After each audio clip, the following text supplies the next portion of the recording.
The late May Bank holiday weekend, or Memorial Day weekend if you live in the United States in America, can often be referred to as Motorsport Christmas, because if there is a form of motorsport, chances are it's holding an event over the course of the later May Bank holiday, and it just gives you the perfect opportunity to sit in front of the TV and do nothing. Earlier in the week was the Jim Clark Rally up in Scotland, where unfortunately a co-driver was killed. Also on the schedule for this weekend were the MotoGP races from Silverstone, the British Touring Cars and Support races from Snetterton, the Coke 600 over in Charlotte, North Carolina for NASCAR, the Indy 500 and the Monaco Grand Prix. The perfect day to be sat in front of the telly. Two parts of the so-called Triple Crown in one day. One held slightly earlier than the other, with the ability to quickly make some dinner in between. There was no time for a proper Sunday roast yesterday because there was racing to be watched, although some might say that Monaco and racing shouldn't be going into the same sentence. This is because for the first time ever, at least I think it's the first time ever in Formula 1, the FIA said you have to do 2 pit stops through the course of the Monaco Grand Prix. But there was a reason for this. It was kind of a, let's try it, if it doesn't work we'll try something else types of deals. Last year, there was a red flag because of the pile-up involving Kevin Magnussen, Sergio Perez and Nico Hülkenberg. With the red flag, this meant all the teams starting on the softer compound tyre could have a free pit stop on the grid and change to the harder tyre. They could then go for quite literally the rest of the race, driving a few seconds slower per lap to save on rubber. During the race, only Hamilton and Verstappen made another pit stop, with the rest all going to the end, at least in the sort of top 10 or so. It was many boring. So for this year, the FIA said, right, you have to make 2 pit stops. You have to use 3 sets of tyres, but you still have to use 2 different compounds over the course of the race. And the hope in doing this was to open up more strategy opportunities and maybe create a more interesting race. It also enabled the teams to play some 4D chess. But before we get into all that, we need to see how the grid lined up. Norris bounced back from his run of off-the-pace races, taking pole with the fastest lap around the Monte Carlo street circuit, being the first person to lap the track in less than 70 seconds, a new outright lap record. Although it's not an official lap record because the lap records are taken from the race. Leclerc, with the home field advantage, quite literally took second for Ferrari, with Ferrari looking like they made a stride forward in pace, because Leclerc was the fastest in every practice session. And then you've got Oscar in third. Hamilton was originally 4th but got a grid penalty for impeding Verstappen in the first qualifying session, which dropped him to 7th. So the rest of the grid was made up of Verstappen 4th, Hadjar a very solid 5th, Alonso 6th, then Hamilton, Ocon, Lawson and Albon. It would have been interesting to see where the 2 Mercedes cars would have slotted into that top 10 if Antonelli hadn't crashed and Russell's electrics didn't get fried. And then you go into the race, which, like I said, wasn't so much of a race, but more 4D chess, with a little bit of strategy gambling, some other bits and pieces, and just trying to roll the dice on whether there was going to be a safety car, or even a red flag. And the virtual safety car was deployed on the first lap, because Bortoletto had walled it, or at least been put into that wall by Antonelli, because Kimi had lobbed it up the inside of Portier. And this is the thing with Monaco, you have to be right up alongside or otherwise have a clear gap, and even if the gap is there, it's a lottery as to whether you get through or not. But either way, this virtual safety car neutralised the race, although it did take a while to come out, and it did so while Tsunoda, Behrman and Gasly came in, gambling on the full safety car. And we could have had a full safety car at around lap 8 or lap 9, because coming out of the tunnel, Gasly had rear-ended Tsunoda quite hard, destroying Gasly's car, and I'm left here wondering how Yuki managed to survive that hit. Gasly lost it on that little bump heading into the chicane. So many other drivers in F1 history have lost it there, such as Carl Wendlinger, Sergio Perez, Jenson Button, and others, with Gasly giving Yuki enough of a whack that it ripped the front end off, sprayed his front wing off towards the apex of the final left of the chicane, and Gasly almost hitting Colapinto as he yeeted across the escape road. And in a way, Gasly took one for the team and the rest of the field by not stopping, as he was supposed to, because by coming round to the pits and stopping there, it meant he wasn't going to be blocking the track and bringing out the full safety car. He and Alpine got a fine for it, I think. And under that double-waved yellow, Max was on the radio saying that Oscar was trying to take his front wing off. But it's not like Max would have been able to overtake down that little straight towards the back anyway, because the double-waved yellow flags mean you can't, and you have to slow down, and you can't overtake until you've passed the green light gantry. So I don't know what he's getting upset about, to be honest. I guess it's the frustration of trying to overtake around Monaco. But the top 4 had essentially checked out and driven off into the distance, but further back down the grid they were doing a different kind of racing, driving as slow as possible because it's literally impossible to overtake at Monaco. The teams were gaming the system, for want of a better word. Let the lead car go and build a lead, pit the lead car so he comes out behind the other one, and then do the reverse until both cars have made their mandatory pit stops, and then, if necessary, swap them over. The Racing Bulls were the first to shift to this strategy, with Lawson covering off Hadjar so he could build a lead for him to be able to pit on lap 15, and doing the same again so that Hadjar can make his second stop 4 or 5 laps later, and then that was him done for his pit stops for the race. I'm no expert on strategies, but I think this one was banking on a safety car pretty early on in the race. Because if Hadjar had made his 2 stops before everybody else had done 1, if the safety car came out and everybody responded, Hadjar would have jumped up pretty far, and he could have ended up in the lead after everything was done. Because everybody else would have had to have done at least 1 more pit stop after that safety car, and Hadjar could have just carried on. Williams then started doing the same thing. Sainz was leading a 6-car queue of Russell, Antonelli, Tsunoda, Hülkenberg, Stroll and Behrman that Norris was struggling to lap because the blue flags weren't exactly blue flagging. Lando managed to clear them, but this was all part of the gamesmanship that was going on. Sainz was lapping so slowly to allow Albon to get his pit stop gap, and then Albon would return the favour later on. It was so bad that James Vowles apparently texted Toto Wolff to apologise. For Williams, it was a way of banking points. There was also no rule that says you couldn't do it, so why not? If this was the 90s, teams like Tyrrell or Minardi would have done the exact same thing if they were in the right part of the field to score points. But Williams was only doing what RB started, really. Now Williams, as it stands, are safe from Haas and RB behind them, but who knows what's going to happen over the rest of the season, especially if the rumours of Williams focusing fully on 2026 are true. Albon did say that it wasn't pretty and it's not the way that he wanted to go racing, but behind him Russell was getting increasingly frustrated. He was on the radio saying that Alex was driving quite dangerously because he was coasting into all of these corners while Russell was driving a little bit faster and he'd got all these other cars behind him, so it was like if they got the communication wrong braking into the different corners, then there could have been a massive accident. But, well, the Mercedes cars didn't seem to want to pit at all, did they? That was just... well, that was baffling. Antonelli pitted on lap 69, nice, and then on lap 71. Russell did his pit stops on lap 62 and 68. So it's clear that Mercedes were banking on at least 1 red flag, but it wasn't coming, and it looked like Red Bull was doing the same with Verstappen and Tsunoda. Verstappen went much longer than everybody else in that lead pack, taking his mediums on lap 28 and then having to take a set of soft tyres because he had no other fresh tyres left to use.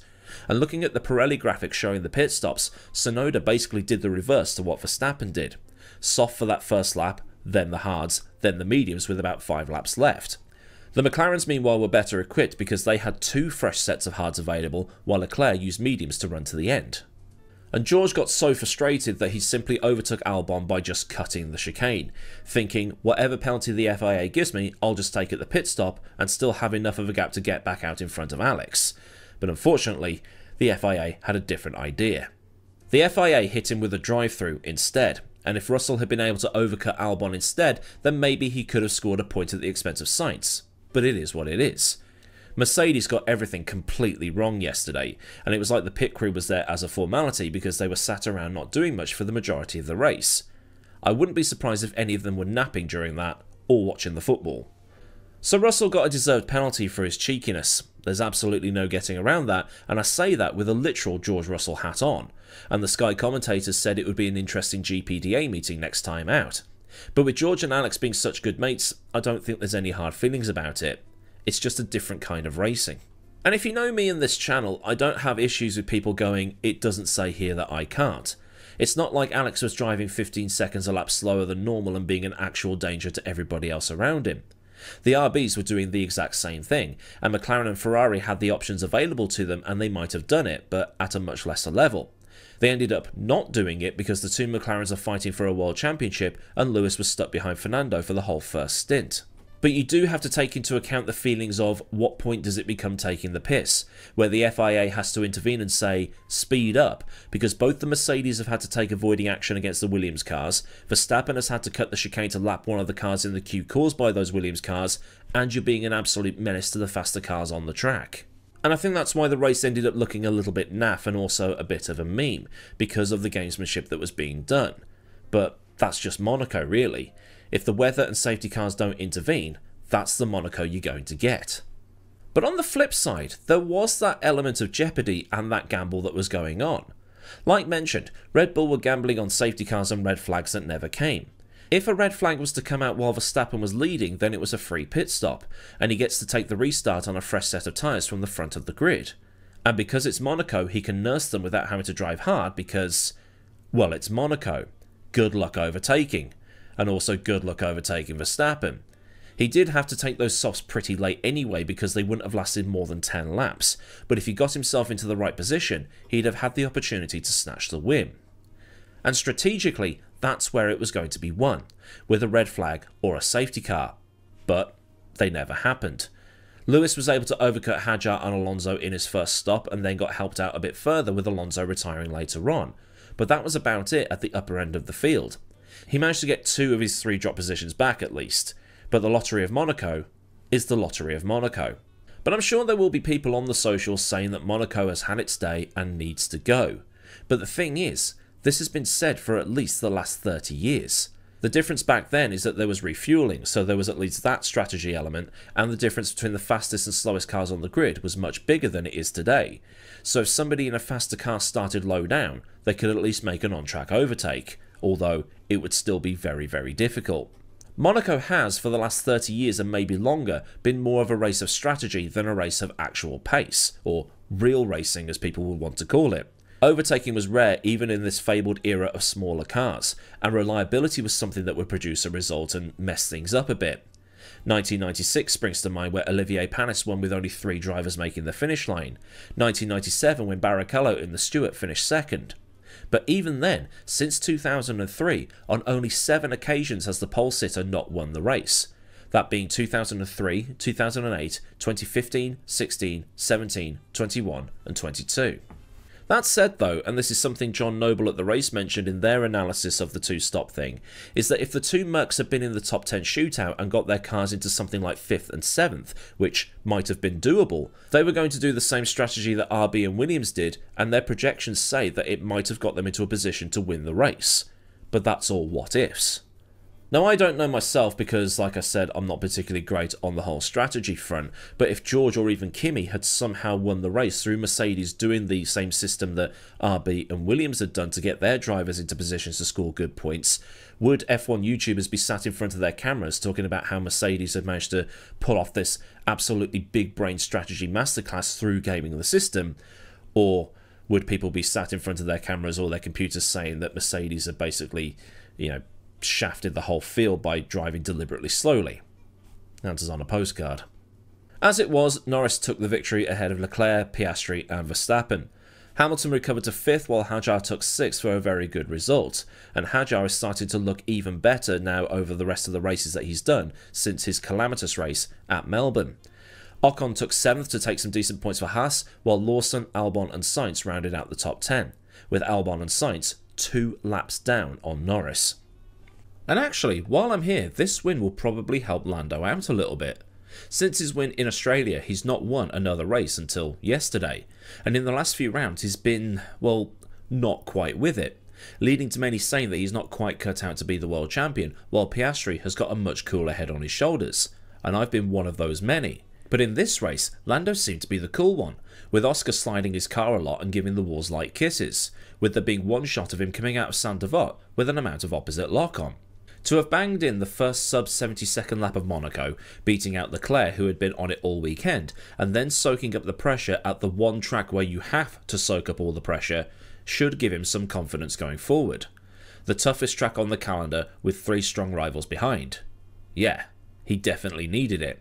And I've been critical of Norris in the last few races, although somebody wanted to bring in the whole British bias thing when I basically said on Twitter, oh, so he can do it when it matters.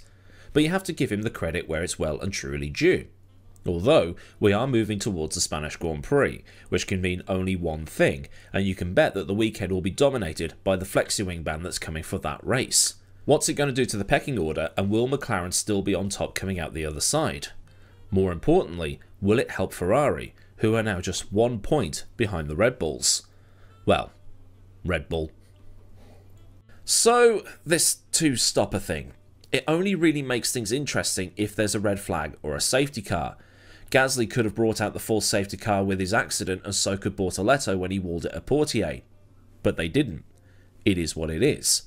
If they had, then that pit stop gamble for Yuki and Gasly could have been a major help for them given how it was all timed, but that then relies on the other cars pitting before catching the safety car train as well. If they didn't, then the strategy would have been for nothing. But that adds to the whole thing. But at the same time, saying that Monaco is no longer fit for purpose now, it's been like that longer than most people would like to admit. So you're into this whole thing of what to do about it. Do you modify the track to somehow promote overtaking, like removing the chicane or changing it slightly so that Tabak doesn't have a 190-mile-an-hour entry speed into a corner that has no runoff? Or do you do something with the new 2026 regulations to somehow promote overtaking? Do you do what Brundle suggested and say that you have to make one stop within the first 15 or 20 laps and then another defined window like they do in some GT3 series? Or do you do the other option, which is dump Monaco completely? But then you lose one of the most historic races on the calendar. Which does seem really weird, because even though a lot of people are going to be saying that Monaco is no longer fit for purpose and that it's a non-race and it only really picks up if there's safety cars or red flags or weather intervention, at the same time, Formula 1 without Monaco, it would just be, well, weird. But as always with these videos, answers on a very large postcard. So then, a look at the Monaco Grand Prix of 2025 and whether this new mandatory 2-stop stuff had the desired effect. If you do have any opinions on this, by all means leave them down in the designated discussion and conversation zone under this video, and while you're at it, you can like this video if you agree with anything I said or otherwise enjoyed this little piece. And if you haven't already, get the subscribe button clicked and also ring the bell if you want to, so you can always be notified of any future stuff that I do. Massive thanks as ever go out to the mad lads over at Patreon who continue to support me at a more personal level, and if you want to help with the picture purchasing piggy bank stuff or otherwise keep the lights on around here, there's a link to Patreon down in the description, along with links to Discord, socials, affiliates and other bits and bobs you might want or need to know. Or there's super thanks if you just want to top up my coffee cup or do a one and done donation, and there's also memberships for Patreon without the Patreon. So until next time, I've been Aidan, have a great day wherever you are, and goodbye.